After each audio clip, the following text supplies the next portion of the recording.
All right, welcome friends to week 4 of the Artist Way, and I'm really excited to share week 4 update. It's been 29 days as of today. I'm recording this on a Saturday, unlike the previous days when I recorded it on a Sunday. And I think this has been a most satisfying journey for me. I feel like I have not met myself in many years ago. In many years so far, it felt like I have met myself many years ago, and I think the credit goes to both aspects of the book. One is the morning pages, and the second one is all the exercises that are given, all the activities that are given in the book. I have completed a lot of activities in week 4. I still feel that some of the activities that I avoided were the activities I needed the most to do, and I have not done those activities. And as the book rightly says, that the activities you avoid are probably the ones that you need the most. You tend to do the easy ones first, but the difficult ones are the ones that you really need the most. So I probably have avoided some of the ones that I needed the most, and that is why I'm probably not seeing um, a major delta from week 3 to week 4, and even from week 2 to week 3. Having said that, even the delta that I have observed is amazing, is outstanding. And I think the first thing that I kind of came to my mind when I was thinking about week 4 was that it just did not feel like it's been 4 weeks already. I just feel that I've just started yesterday. And if there is one thing that I prioritize in my spare time these days, is either reading the book or writing the pages, doing the activities, exercises. Now, as I've said in my previous videos, this is a time consuming process. Morning pages take me, fastest is 40 minutes and slowest is 1 hour. That's how long it takes for me to do those 3 pages every morning.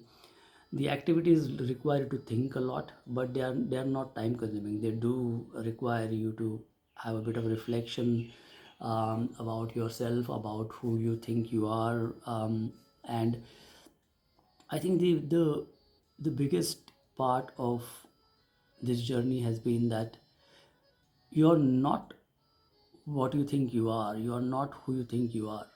And in many self-help books, they tell you that, pamper yourself, do things you like to do, and we do things thinking those are the things we like to do. And when I look back, I feel that maybe those were not the things I wanted to do.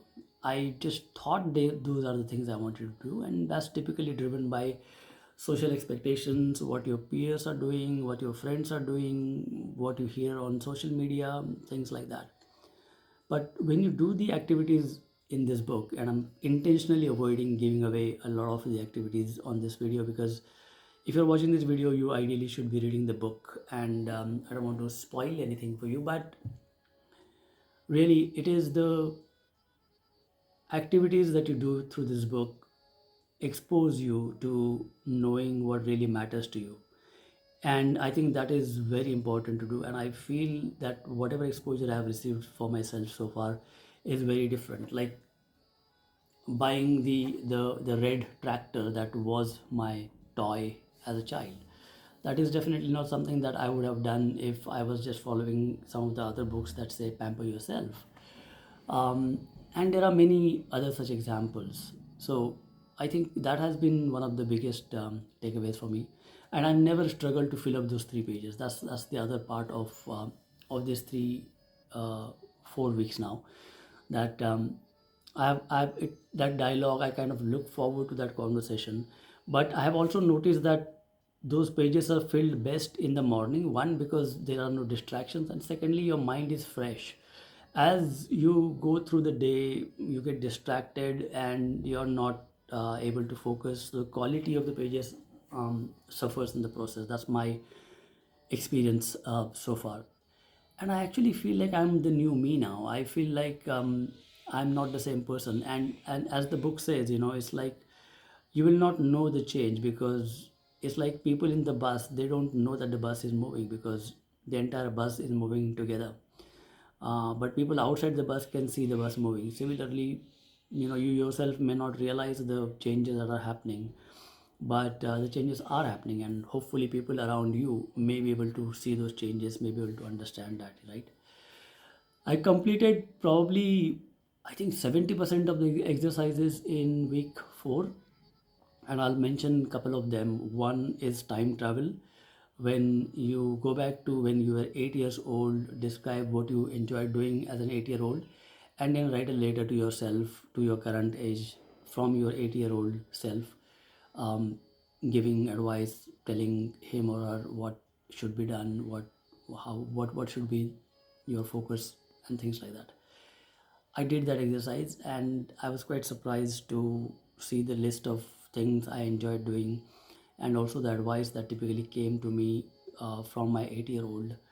Um, that gave me a good reflection into what really matters to me, who I am, what drives my happiness. I also did the other time travel exercise where you go into future, you go into your 80-year-old and you look back, and then you try to describe your life from your current age to your 80-year-old age. How did how did those years go? And then probably again the advice from your 80-year-old to your current self. And I found that exercise more difficult to do, I don't know why, than the exercise I did from an 8-year-old right into my current self. And I think probably as an 8-year-old, I feel that I was a happy guy, so it was easy for me to kind of say what I enjoy doing, and then provide advice. From 80-year-old, looking back was slightly difficult because I don't know. I feel maybe I'm not expecting my years from today to 80 years to be as happening, as exciting as my probably the childhood years were. And that is a huge insight, you know, that why I am so pessimistic about the next few decades of my life when I pretty much have everything that I need to be happy. I have a great family, I have a good job, and everything is going for me. Then why am I so disillusioned? Right? And that is where I felt that probably I think it was like putting a pressure. It almost felt like I was setting some goal for myself for next few decades, and those goals seemed I don't know, unachievable, or it just felt like I have ran out of gas to even try to achieve some of those goals. And that itself is a huge insight to say that I'm not really actively planning for my future. I'm not really thinking way ahead.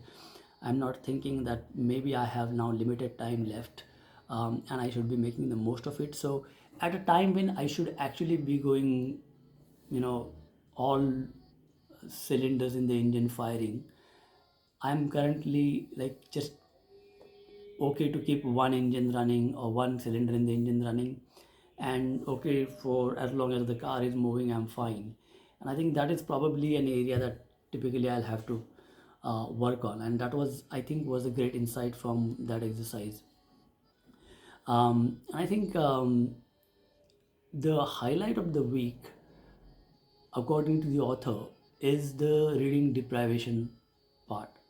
And by reading, it doesn't only mean stop reading during the week, but it also means any kind of distractions which are not core to be stopped, which included the internet, television, mobile phones, screen time, social media, all of that.